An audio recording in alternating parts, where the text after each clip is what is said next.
Sometimes it's tough to judge FCS teams early on with wildly different pre-conference schedules for the top teams.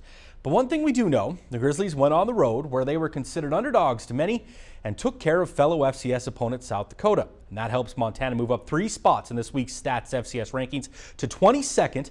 The rest of the Big Sky teams in the top 25 all lost, but all either moved up in the poll or stayed put.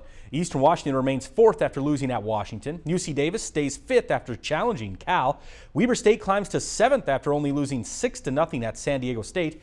And Montana State moves up a spot to 13 after their defeat at Texas Tech.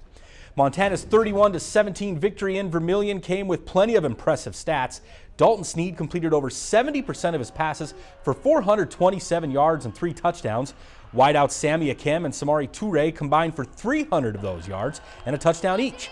But one number looked very familiar to Grizz fans who remember the pass dominance of Bobby Hauck teams a decade ago. Montana possessed the ball for over 35 minutes, 10 minutes more than the Coyotes, which kept the defense fresh for big plays down the stretch and gave the head coach a reason to smile. Oh, it was awesome.